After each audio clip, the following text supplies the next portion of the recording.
अस्सलाम वालेकुम नाज़रीन, आप देख रहे हैं प्रोग्राम हमदर्द की बात मुज़म्मिल सौरवैटी के साथ। मैं हूं आपकी मेजबान इक़रार नियाज़। हमारे साथ मौजूद है आपके पसंदीदा तज्ज़िया निगार मुज़म्मिल सौरवैटी। अस्सलाम वालेकुम sir, welcome to the show. क्या हाल है आपका? वालेकुम सलाम। बिल्कुल ठीक, आप सुनाएं। मैं ठीक हूँ सर। मुल्क के हालात के बारे में आपसे जानने की कोशिश करेंगे सर। अदलिया में मुदाखलत में एजेंसियों की जो मुदाखलत है उस पर जस्टिस शाहिद करीम ने एसओपी जारी कर दिए हैं। फिर उसके बाद जो पंजाब अपोजिशन लीडर से मराद वापिस की गई हैं, 11 अरकान की रुकनीत मअतल की गई है 15 दिन के लिए। फिर उसके बाद अतर मिनेला साहब की जानिब से जो टीवी चैनल्स के खिलाफ तौहीन अदालत की कार्रवाई से उन्होंने लातालुकी का ऐलान कर दिया। तो सबसे पहले पहले टॉपिक की जानिब बढ़ते हैं। तो सर, क्या अंदर की बात है कि जस्टिस शाहिद करीम ने एसओपी जारी किए हैं कि जो अदलिया में मुदाखलत होती है एजेंसीज की जानिब से? लेकिन जैसे शाहिद करीम ने जो एसओपी जारी की है, मेरे ख्याल में उन्होंने गोंगलों से मिट्टी उतारी है। अब देखें ना जी, पहला एसओपी है कि वजीर आजम तमाम एजेंसियों को, सिविल मिलिट्री, उनको हदायत जारी करें कि वो जजेस से रब्ता ना करें। आप ये बताएं, क्या वजीर आजम ने इससे पहले ये हदायत जारी की हुई हैं कि एजेंसियों वाले जजों को से रब्ता करें, जो अब ये हदायत जारी कर दें कि ना करें? या पहले जैसे शायद करीम साहब का ये ख्याल है कि आईएसआई एमआई जो है वो वजीर आजम से पूछ कर जजों के से मुलाकात करती है और जजों के काम में मुदाखलत करती है, तो आप वजीर आजम को ये हदायत जारी कर दें।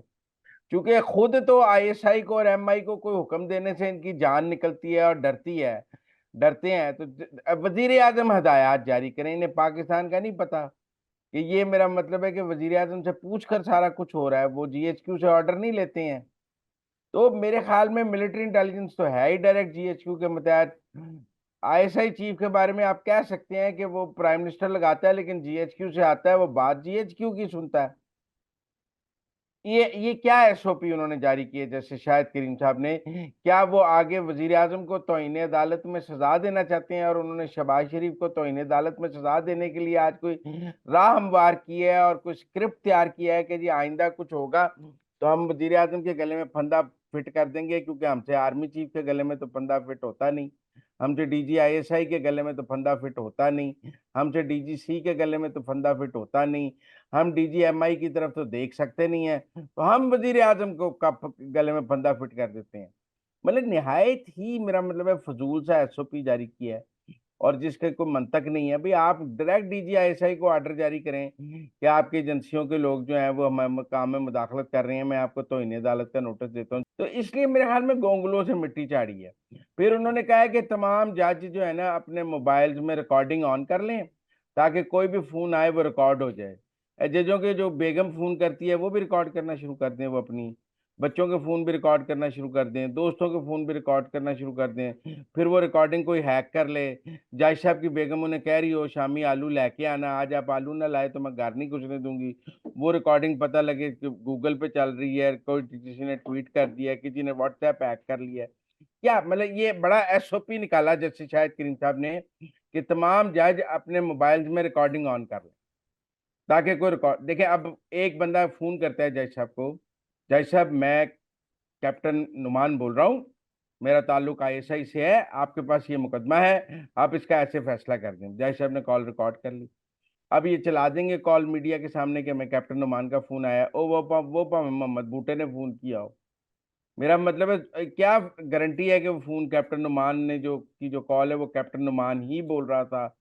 मेरा मतलब फेक कॉल करके भी तो आप एजेंसियों को बदनाम कर सकते हैं ना, कि जैसे आप पहले किसी से फोन कराएं उसके बाद कह दें कि मुझे देखे ना जी कप्तान ने फोन किया, मुझे सेक्टर कमांडर ने फोन किया, उस बेचारे ने पावे किया ही ना हो।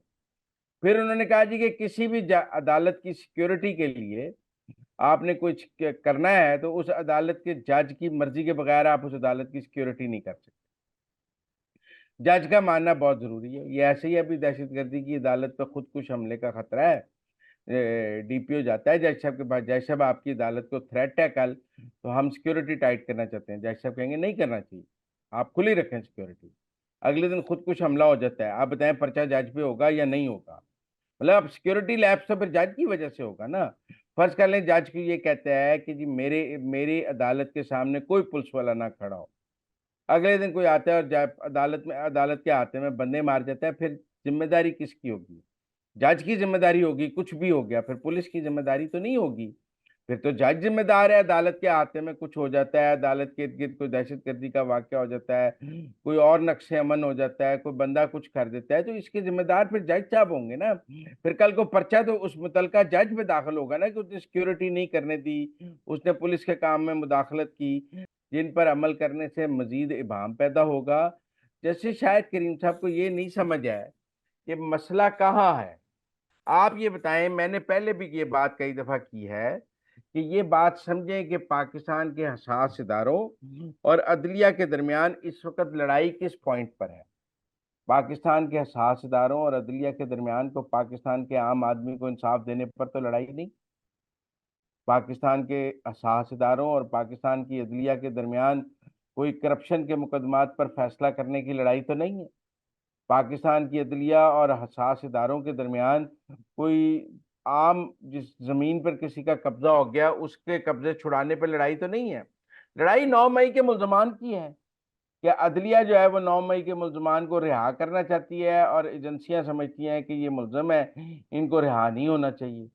इसके अलावा तो कोई तनाज़ा ही नहीं है ना अदलिया और फौज का।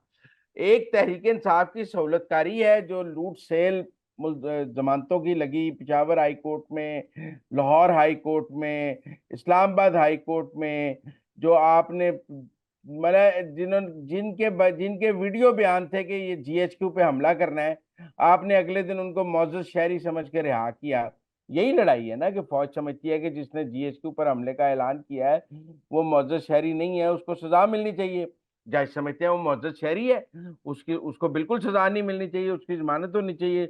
उसको 16 एमपीओ में भी बंद करे तो डीसी को सजा होनी चाहिए। इतना मौजूद आदमी जिसने जीएचक्यू पर हमले की बात किया उसको भी 16 एमपीओ में बंद किया जा रहा है। तो इसके अलावा तो कोई लड़ाई नहीं है। लड़ाई क्या है कि चीफ जस्टिस थे लाहौर हाई कोर्ट के, उनका दामाद तहरीक इंसाफ का वजीर था। इमरान खान साहब इसलिए जमान पार आ गए बनी गाला से कि तहरीक इंसाफ के वजीर का ससुर जो है वो chief justice Lahore high court है, लिहाजा जमानतों की लूट सेल है। रात 11 बजे तक हाई कोर्ट खुला रहता था। जज साहब इंतजार करते थे कब खान साहब पहुंचे तो जमानतें देनी है। एक एक मिनट में 20-20 जमानतें, पिशावर लाहौर हर तरफ। इसके अलावा क्या इख्तलाफ है? इख्तलाफ एक सियासी जमात की सहूलतकारी पर है। आप कहते हैं एस्टेब्लिशमेंट का सियासी किरदार नहीं होना चाहिए, मैं भी मानता हूं, लेकिन फिर अदलिया का सियासी किरदार भी नहीं होना चाहिए। ये क्या बात हुई कि एस्टेब्लिशमेंट का सियासी किरदार नहीं होना चाहिए लेकिन अदलिया का सियासी किरदार होना चाहिए? ये क्या बात हुई कि जर्नैलों को सियासत में मुदाखलत नहीं करनी चाहिए लेकिन जजों को सियासत में मुदाखलत करनी चाहिए? ये क्या बात हुई?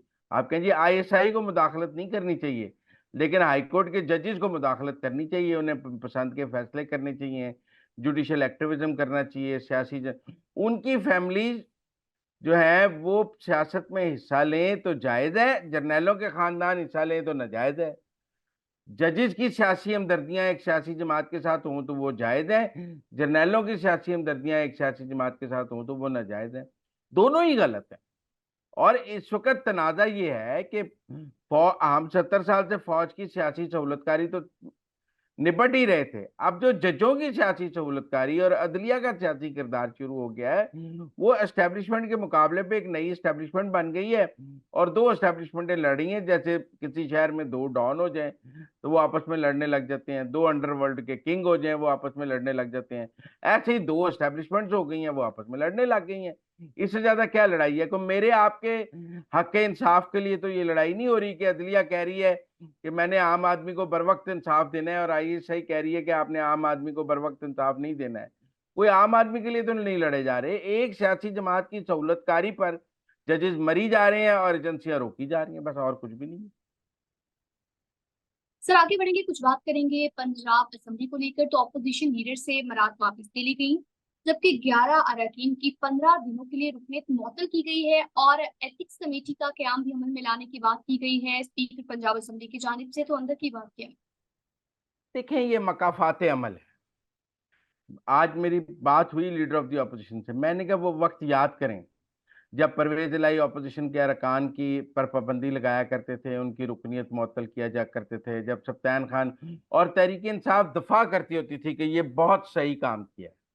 परवेज इलाही ने तुन के रख दिया, सप्तान खान ने तुन के रख दिया, अपोजिशन अरकान को अंदर नहीं बढ़ने देना, बाहर पुलिस खिलार देनी है। वो वक्त याद करें। आज आप मकाफात अमल का शिकार हैं। जो हरकतें तहरीक इंसाफ पूरी मकाफात अमल का शिकार है। जो काम इन्होंने अपनी ऑपोजिशन के साथ किए हैं आज इनके साथ हो रहे हैं। कल ये मुस्लिम लीग नून के अरकान पर पाबंदियां लगाते थे, आज इन पर लगनी शुरू हो गई हैं।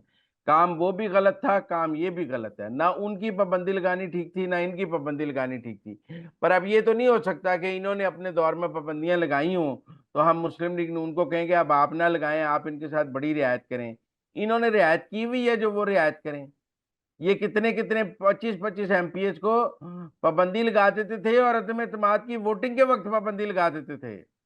गुजरात के बदमाश जो हैं वो पंजाब असेंबली में घुसे लेते थे, पुलिस को मारते थे, लड़ाइयां होती थी पंजाब असेंबली में। तो इसलिए मेरे ख्याल में पंजाब असेंबली मुकाफात अमल का शिकार है। तहरीक इंसाफ को अपने माजी पर माफी मांगनी चाहिए और आगे एथिक्स कमेटी में बैठ के नए रूल्स पर बात करनी चाहिए। इस तरह जमहूरियत बदनाम होती है। जब आप मछलियों ईवान को मछली मंडी बनाते हैं तो फिर जो जमहूरियत की बिसात लेपेटते हैं उनका केस मजबूत होता है, उनका केस कमजोर नहीं होता। जब आप ईवानों की असेंबलियों की एक गंदी शक्ल अवाम के सामने पेश करेंगे तो फिर जो लोग जमहूरियत के खिलाफ बात करते हैं, जो कहते हैं ये फरसूदा निज़ाम है, उनके दलाइल को तकवीत मिलती है। तो लिहाजा ये बता दें कि आज सारे अपोजिशन के एमपीएस बार चेयरिंग क्रॉस पे बैठे रहे कि हमें अंदर नहीं जाने दिया जा रहा। मुझे ये बताएं उनके साथ 100 बंदा इकट्ठा हुआ है, तहरीक इंसाफ के 100 कारकुन भी आए हैं उनके एमपीएस के पास। लोग आपके साथ नहीं है, कोई बंदा आपके लिए एहतजाज करने को तैयार नहीं है। बाकी आपकी मर्जी है, आप अगर कोई असेंबलियों को मछली मंडी बनाना चाहते हैं तो आपकी मर्जी है। सर आगे बढ़ेंगे, अब कुछ बात करेंगे तौहीन अदालत को लेकर। तो जस्टिस अतहर मिनल्ला ने टीवी चैनल्स के खिलाफ तौहीन अदालत की कार्रवाई से ला ताल्लुकी का ऐलान किया है। इस ऐलान की क्या वजूहत? मेरा ख्याल है उन्हें बड़ा दुख हुआ है कि फैसल वाडा और मुस्तफ़ा कमाल को माफ़ी मिल गई है। उन्होंने तो आपको पता है फैसल वाडा के लिए प्रॉक्सी का लफ्ज़ भी इस्तेमाल किया था। वो तो चाहते थे फैसल वाडा को सज़ा मिल जाए और मुस्तफ़ा कमाल को सज़ा मिल जाए। काजी फ़ायज़ ईसा उनके ट्रैप में आए नहीं और उन्होंने उनको सज़ाएं दी नहीं हैं। तो अब जब उनके असल मुलज़िम तो अतर मिनल्ला के ख्याल में टीवी चैनल नहीं है, ना फैसल वाडा और मुस्तफ़ा कमाल थे, उनको माफी मिल गई है तो उनके ख्याल में टीवी चैनल्स के खिलाफ कार्रवाई में मैं क्यों कहा जाए कि अतर मिनल्ला के खिलाफ प्रेस कॉन्फ्रेंस हुई थी, लिहाजा इस पर टीवी चैनल्स के खिलाफ तो वो खुद को मीडिया के आगे सुरखरू करने के लिए खत लिख रहे हैं। खत उस दिन लिखते हैं जिस दिन फैसल वाडा को शोकाज मिला था और मुस्तफा कमाल को शोकाज मिला था। खत उस दिन लिखते जिस दिन उनको मेरा मतलब अदालत में खड़े होकर काजी फायज ईसा ने कहा कि माफी नहीं मांगेंगे तो सजा दे दूंगा। तो उस दिन ये कहते ना कि मेरा इस तो इन्हें दाता। अब तो आप अदालत में कह रहे थे वो प्रॉक्सी हैं, वो प्रॉक्सी हैं। आज आप कह रहे हैं मेरा कोई ताल्लुक नहीं है। तो अतर मिनल्ला साहब का जो प्रो पीटीआई स्टांस है और जो उनकी यकतरफा सोच है वो अब लोगों को समझ आ गई है। तो नाज़रीन, ये थी आज के अंदर की बातें। आपसे मुलाकात होगी अब अगले प्रोग्राम में। हमें दीजिए इजाजत। अल्लाह निगहबान।